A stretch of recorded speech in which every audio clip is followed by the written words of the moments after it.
నగరిలో CM Chandrababu పర్యటన కొనసాగుతోంది. Solid waste management ప్రాజెక్టులకు సీఎం శంకుస్థాపన చేశారు. వ్యర్థాలను సేకరించే స్వచ్ఛ రథాలను ప్రారంభించారు చంద్రబాబు. స్వర్ణాంధ్ర స్వచ్ఛాంధ్ర కార్యక్రమంలో సీఎం చంద్రబాబు మాట్లాడుతున్నారు. లైవ్ చూద్దాం. అక్కడి నుంచి మీరు వాడేసినటువంటి డ్రై వేస్ట్ కానీ ప్లాస్టిక్ కానీ కాగితాలు కానీ ఏవైతే ఇస్తే అవి తీసుకొని తిరిగి మీకు నిత్యావసర వస్తువులు అక్కడే ఇస్తారు.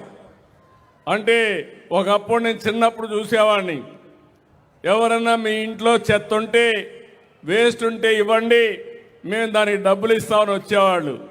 ఇప్పుడు నేనే పంపించి మీ ఇంట్లో ఉండే ఇలాంటి వస్తువులు తీసుకొని మళ్ళీ మీకు నిత్యావసర వస్తువులు ఇచ్చే బాధ్యత ఈ ప్రభుత్వం తీసుకుంటున్నాం. నేను అందుకే ఒక మాట చెప్పాను, ఈ ప్రపంచంలో ఏది కూడా వృధా కాదు, మనం అన్నీ ఉపయోగించుకోవాలి. ఈరోజు ఆ పనే చేస్తున్నాం. వేస్ట్ నుంచి చెత్త నుంచి సంపద సృష్టించడం ఏ విధంగా చేయాలనో చేస్తున్నాం. 130 స్వచ్ఛ రథాలు పెట్టాం. మార్చికంతా 660 వస్తాయి. మార్చికి మీ ఇంట్లో ఉండే చెత్త 100% కలెక్ట్ చేసే బాధ్యత ఈ ప్రభుత్వానిది, ఈ మున్సిపాలిటీలది. ఇది కాకుండా 2018లోనే రాష్ట్రాన్ని ఓడిఎఫ్గా తయారు చేశాం. ఇప్పుడు ఓడిఎఫ్ ప్లస్గా వెళ్తున్నాం. ప్లాస్టిక్ అయితే 17 పట్టణాల్లో ప్లాస్టిక్ కలెక్ట్ చేసే పరిస్థితికి ముందుకు వచ్చారు. వాళ్ళందరినీ అభినందిస్తున్నా. విశాఖ, విజయవాడ, తిరుపతి, కాకినాడ, రాజమండ్రి, పాలకొండ, రాజాం, బొబ్బిలి, సత్తెనపల్లి, కుప్పం, చిత్తూరు, మార్కాపురం, సాలూరు, నరసరావుపేట, తెల్లూరుపేట, పుంగనూరు, పలమనేరు మున్సిపాలిటీలు ఈరోజు మీరు చూస్తే ప్లాస్టిక్ని పూర్తిగా నిషేధించారు. వాళ్ళందరినీ గట్టిగా చప్పట్లు కొట్టి అభినందించండి. ప్లాస్టిక్ ఎప్పటికైనా ఒక విషయం, మనం అది వాడి రోడ్డు మీద వేస్తే పశువులు తింటే ఆ పశువుల నుంచి వచ్చే పాలు మనం తాగే పరిస్థితికి వస్తున్నాం. ఇంకో పక్క ఐటీసీ వాళ్ళతో భాగస్వామ్యంతో ఒక కార్యక్రమం well being out of waste అని చెప్పి WOW అని మన ఇంట్లో పాత పుస్తకాలు ఇస్తే వాళ్ళు కొత్త పుస్తకాలు ఇస్తున్నారు.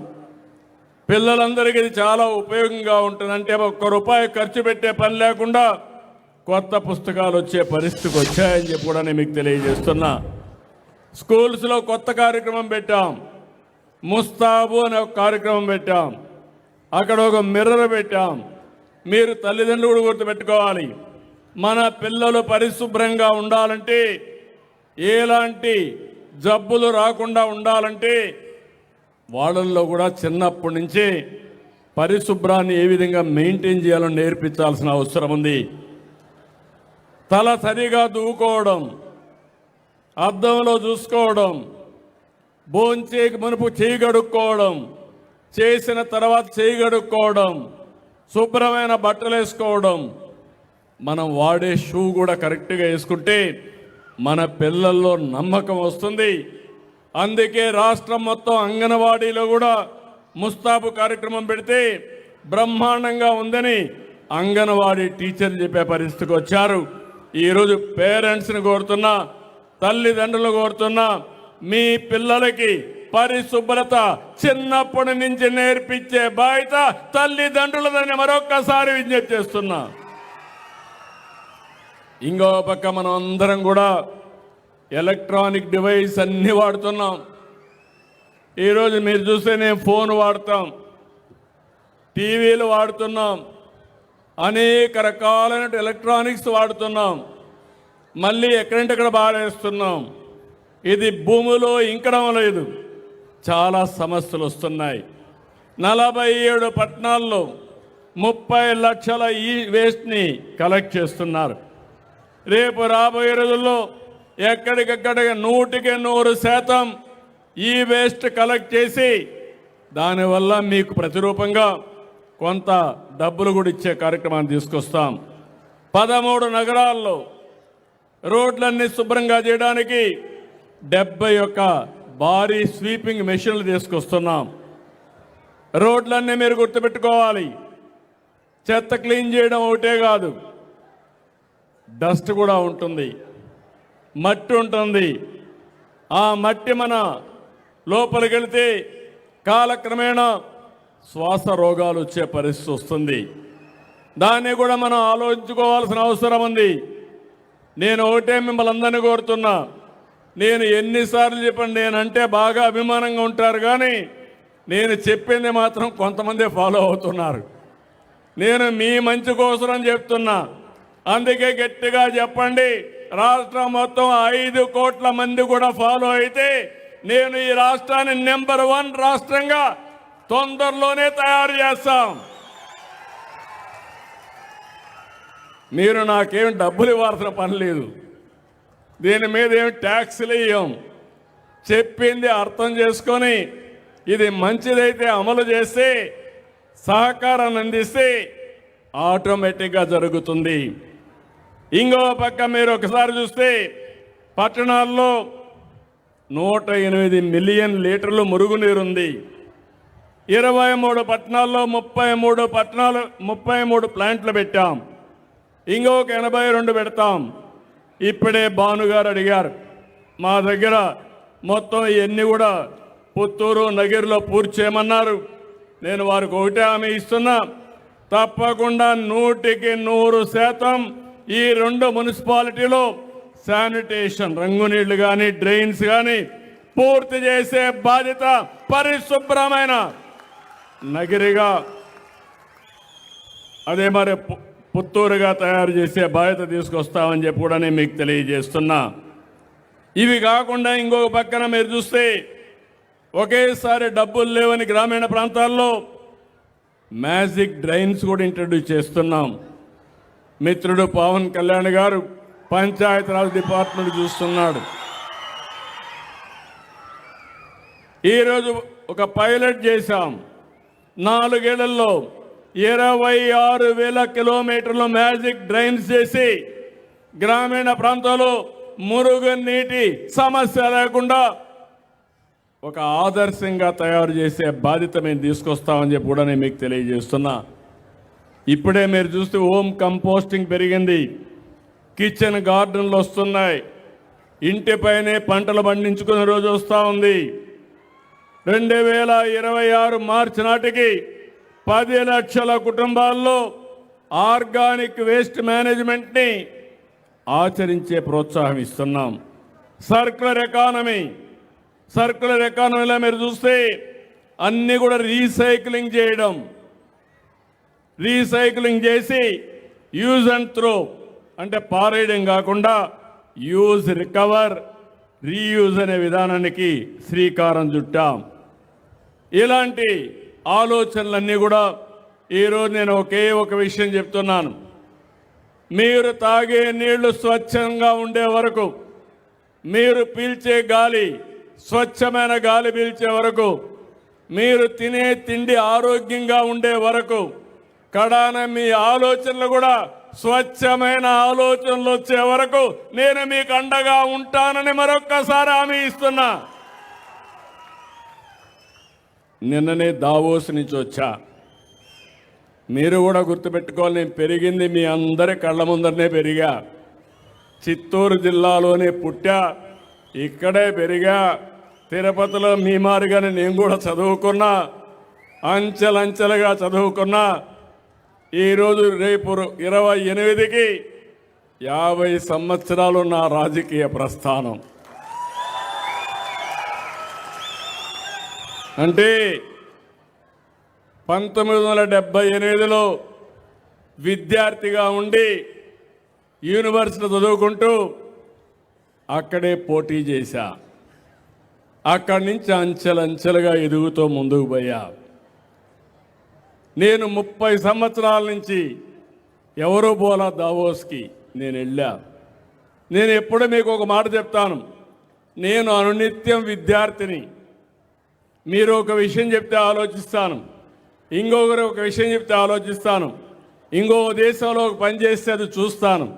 అవన్నీ మీకోసం అమలు చేసి దాని ఫలితాలు రాబట్టడానికి నిరంతరం పనిచేస్తున్నాను.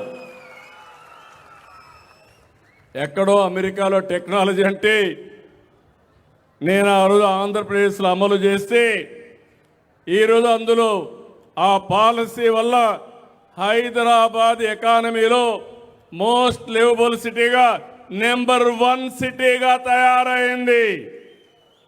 మీరు ఎప్పుడు చెన్నైకి పోతారు, ఈరోజు చెన్నై హైదరాబాద్ చూస్తే వ్యత్యాసం మీకే కనపడుస్తుందని చెప్పి కూడా నేను మీకు తెలియజేస్తున్నా. అంటే ఒక పద్ధతి ప్రకారం చేశాం. నిన్న పోయినప్పుడు నేను చూస్తే ప్రపంచం మొత్తం చర్చించుకునేది ఈరోజు భవిష్యత్తులో టెక్నాలజీ. ఒకప్పుడు టెక్నాలజీ నెగతాళి చేశారు. ఫోన్ అంటే కూడు పెడుతుందా అన్నారు. ఇప్పుడు అదే ఫోను మీకు సర్వస్వాన్ని ఇచ్చే పరిస్థితి వస్తూ ఉంది. ఇప్పుడు టెక్నాలజీ ఆర్టిఫిషియల్ ఇంటెలిజెన్స్ వచ్చింది. మీకు కావలసిన ప్రపంచంలో జరిగేటన్నీ కూడా నాలెడ్జే కాదు, భవిష్యత్తులో మీరు గుర్తుపెట్టుకోవాలి. ఒక ఎగ్జాంపుల్ చెప్తున్నా. ఏఐ డాక్టర్ వస్తాడు, నువ్వు ఏం తినాలి, ఏం తినకూడదు, నీ ఆరోగ్యం ఈ నిమిషంలో ఎట్లుంది, ఇంకొక ఇదే మారిగా నువ్వు చేస్తే ఎప్పుడు నీకు గుండెపోటు వస్తుందో అది కూడా మీ ఫోన్ ద్వారా మీకు చెప్పే పరిస్థితి వస్తుంది. తొందరలోనే సంజీవని ప్రాజెక్టు వల్ల మీ అందరి ఆరోగ్యాన్ని కాపాడే బాధ్యత మీ అందరికీ. ఒకటే హామీ ఇస్తున్నా, ప్రపంచంలో ఉండే నాలెడ్జ్ని మీ ఇంటి దగ్గర మీకు అందించే బాధ్యత నాదని మీ అందరికీ హామీ ఇస్తున్నా. ఇలాంటివన్నీ ఒక రైతు వ్యవసాయం చేయాలంటే ఏం చేయాలనో మొత్తం నాలెడ్జ్ అంతా ఆర్టిఫిషియల్ ఇంటెలిజెన్స్ ఇచ్చే పరిస్థితికి వస్తుంది. దీనిపైనే ప్రపంచం మొత్తం చర్చ జరుగుతూ ఉంది. రెండోది గ్రీన్ ఎనర్జీ. ఈరోజు మీరు ఒక విషయం గుర్తుపెట్టుకోవాలి. నేను చిన్నప్పుడు కరెంట్ వచ్చేది కాదు, మా ఊర్లో కరెంట్ ఉండేది కాదు. తర్వాత గ్రాడ్యువల్గా కరెంట్ పట్టణాలకు వచ్చింది, పల్లెలకు వచ్చింది, ముందు ఇండ్లకు వచ్చింది, తర్వాత వ్యవసాయానికి వచ్చింది. ఇప్పుడు మన ఇంటిపైనే మనం కరెంటు తయారు చేసుకుంటున్నాం. సోలార్ వచ్చింది. మీ అందరికీ పిలిపిస్తున్నా, మీరు ముందుకు రండి, మీరు కరెంటు ఉత్పత్తి చేసుకోండి. పేదవాళ్ళకు అండగా నేనుంటా. ఎస్సీ ఎస్టీలకు ఉచితంగా ఇస్తాం. రైతులందరికీ కుసుమ కింద పూర్తిగా ఫ్రీగా మీకు అందరికీ సోలార్ పెట్టిస్తాం.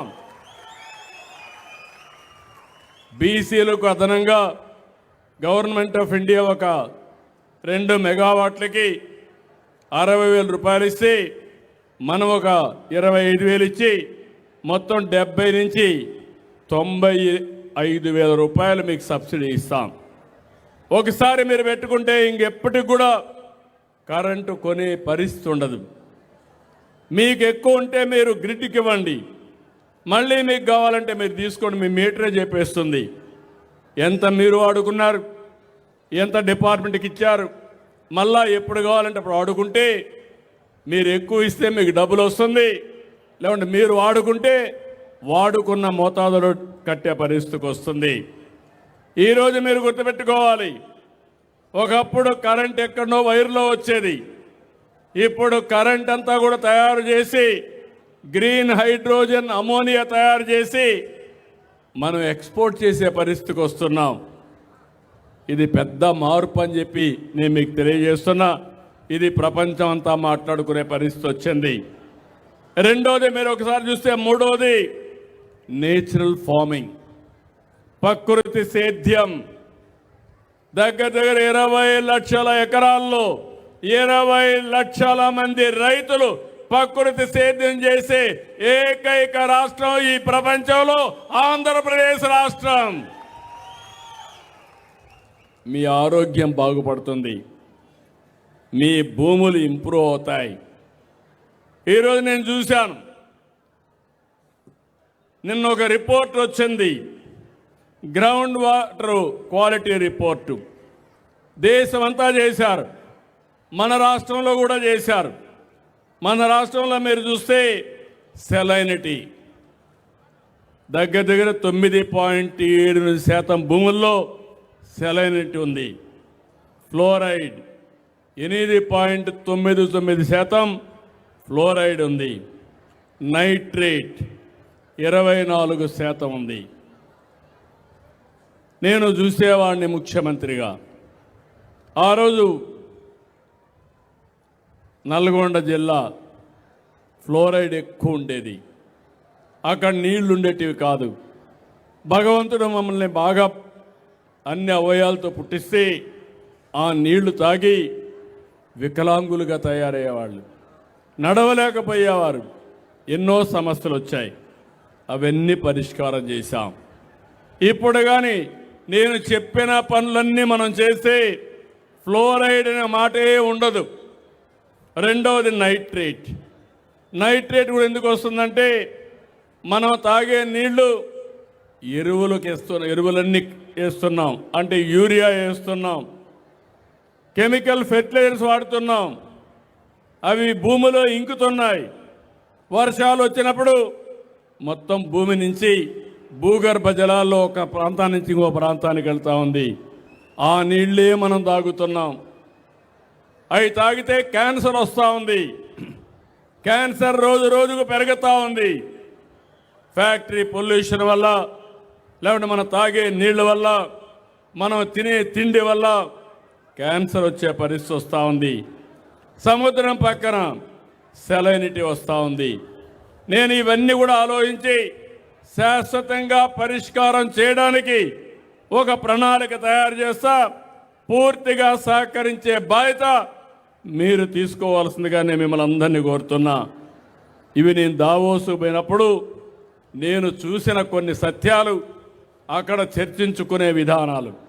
ఇంకొక విషయం కూడా ఫైనల్గా మీ అందరికీ చెప్పాలి. కొన్ని దేశాలు సరైన సమయంలో ఆలోచించకుండా దేశాలే పూర్తిగా నష్టపోతున్నాయి. ఓసారి ప్రభుత్వం ఉండే పెద్దలు కానీ అక్కడుండే మేధావులు సరిగా ఆలోచించుకోకపోతే చైనాలో ఒక ఇంటికి ఒక చైల్డ్ అని ఒక నామ్ పెట్టారు. ఒకే పిల్లవాడు ఉండాలి, బిడ్డ కానీ పిల్లోడు కానీ ఒకరే ఉండాలి. ఆ పాలసీ వల్ల ప్రతి ఒక్క ఇంటికి ఒక్కొక్కరినే కన్నారు. అట్ వన్ స్టేజ్ 2 పిల్లలైతే ఫైన్ వేశారు, 3 పిల్లలు వేస్తే ఇంకా ఎక్కువ ఫైన్లు వేశారు. అందరూ కూడా ఒకరినే కనడం మొదలుపెట్టారు. కొంతమంది కనడం వదిలేశారు. ప్రపంచంలో ఎక్కువ జనాభా ఉండే దేశం చైనా. ఈరోజు చైనా జనాభా తగ్గిపోతా ఉంది, భారతదేశ జనాభా పెరుగుతా ఉంది. జనాభా మన సంపద. ఈ విషయం మీరు గుర్తుపెట్టుకోవాలి.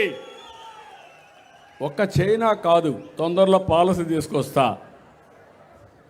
ఈరోజు మీరు ఒక పక్కన చూస్తే Japan, south Korea, Taiwan, Singapore, Europe అన్ని దేశాల్లో జనాభా తగ్గిపోతా ఉంది. ఇక్కడే మీ అందరికీ జ్ఞాపకం ఉంటుంది, నేను కొత్తగా ముఖ్యమంత్రి అయినప్పుడు నేను కూడా కుటుంబ నియంత్రణ తీసుకొచ్చాను. ఒకరు ముద్దు, 2 ఓకే, 3 వద్దని చెప్పా. తర్వాత ఆలోచించాను, మన దగ్గర కూడా ఇప్పుడు మీరు చూస్తే 2.1 జీవితకాలంలో భార్యాభర్తలు కనాలి. 2.1 కంటే బ్యాలెన్స్ అవుతుంది. అదే సమయంలో తగ్గితే జనాభా తగ్గిపోతుంది, పెరిగితే బెటర్గా ఉంటుంది. ఇప్పుడు సౌత్ ఇండియాలో అన్ని రాష్ట్రాల్లో జనాభా తగ్గిపోతూ ఉంది. మన దగ్గర 1.5కి వచ్చేసాం. మేలుకోకపోతే పెను ప్రమాదం. యూపీ, బీహార్లో మాత్రం ఒక్కొక్క కుటుంబం భార్యాభర్త 2.9 మంది పిల్లలు అంటున్నారు ఫెర్టిలిటీ రేటు.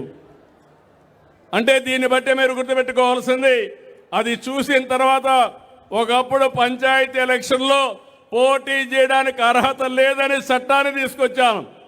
ఇప్పుడు ఒక పిల్లవాడిని కంటే మీకు అర్హత లేదని చెప్పే పరిస్థితికి ఈరోజు వచ్చానంటే అది పెను మార్పు అని చెప్పి మరొకసారి మీకు తెలియజేస్తున్నా. భారతదేశం గొప్ప దేశం. ఆంధ్రప్రదేశ్ రాష్ట్రం అగ్రస్థానంలో ఉంటాం.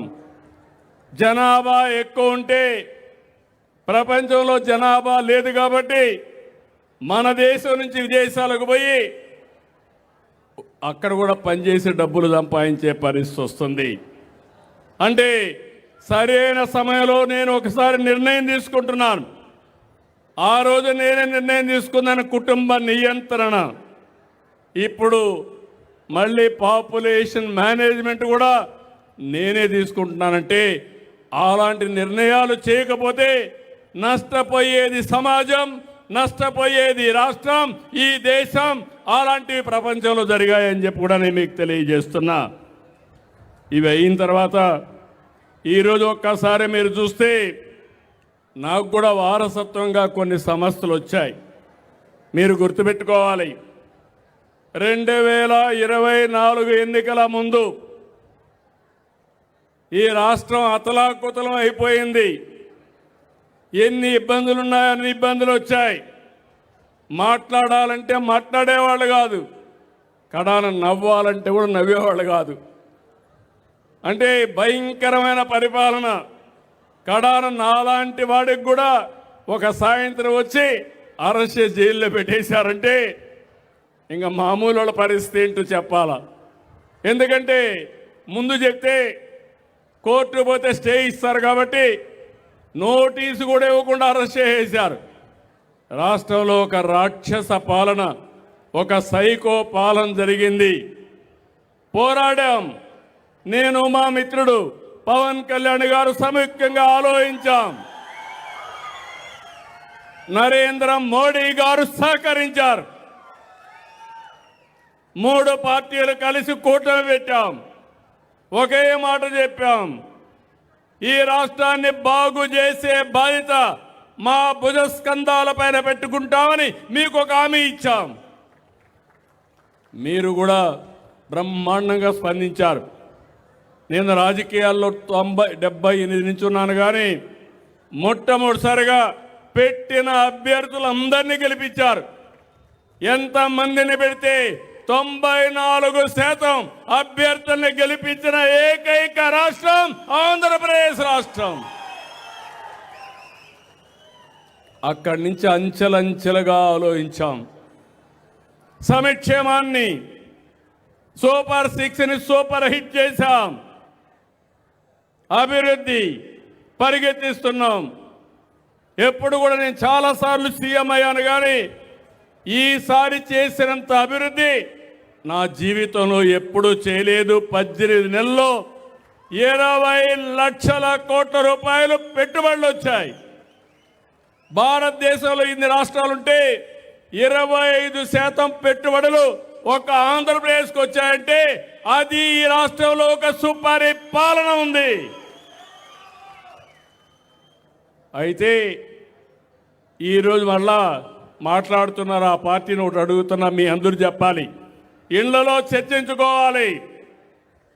మంచి జరగాలంటే చెడును కూడా గుర్తుపెట్టుకోవాలి. చెడు చేసే వ్యక్తులు కూడా ఎప్పటికీ మరిచిపోకూడదు. అందుకే నరకాసురుడు ఉంటాడు. ఈరోజు నరకాసురుడు వధ జరిగిన తర్వాత ఏం చేస్తున్నాం మనం? ఏం చేస్తున్నాం? దీపావళి పండుగ చేసుకుంటున్నావా లేదా?